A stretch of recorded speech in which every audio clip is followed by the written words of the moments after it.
नमस्कार दोस्तों, आज सुनेंगे पद्म पुराण से भगवान विष्णु के कथा। ब्राह्मण नरोत्तम के पूछने पर भगवान विष्णु ने कहा कि जो भी मनुष्य चौथे दिन किया जाने वाला चतुर्था 3 पक्ष के बाद किया जाने वाला त्रिपक्षिक अथवा सार्धमासिक 6 मास के भीतर होने वाला 59 मासिक तथा वर्ष के भीतर किया जाने वाला 19 श्राद्ध और इनके अतिरिक्त 12 महीनों के 12 श्राद्ध कुल 16 श्राद्ध माने गए हैं।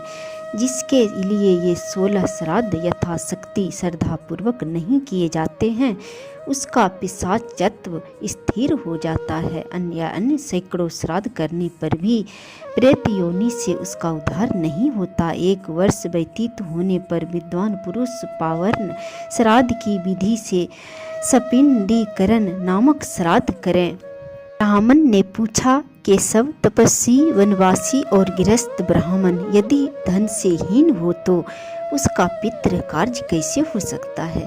श्री भगवान बोले, जो तृण और काष्ठ का उपार्जन करके अथवा कौड़ी कौड़ी मांग कर पितृ कार्य करता है उसके कर्म का लाख गुना अधिक फल होता है।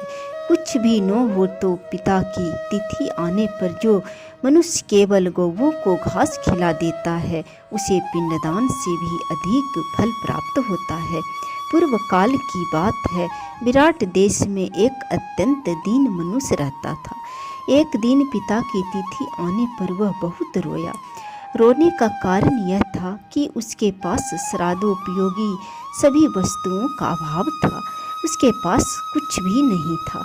बहुत देर तक रोने के पश्चात उसने किसी विद्वान ब्राह्मण से पूछा, ब्राह्मण, आज मेरे पिता की तिथि है किंतु मेरे पास धन के नाम पर फूटी कौड़ी भी नहीं है।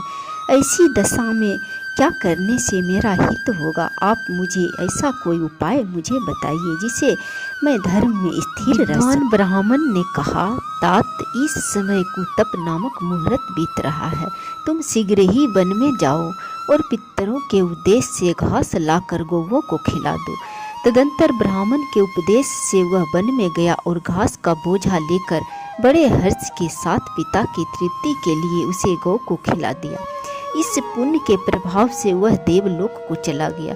पितृ यज्ञ से बढ़कर दूसरा कोई धर्म नहीं है, इसलिए पूर्ण प्रयत्न करके अपनी शक्ति के अनुसार मातृस्य भाव का त्याग करके श्राद्ध करना चाहिए। जो मनुष्य लोगों के सामने इस धर्म का विस्तार करने वाले अध्याय का पाठ करता है उसे प्रत्येक लोक में गंगा जी के जल में स्नान करने का फल प्राप्त होता है।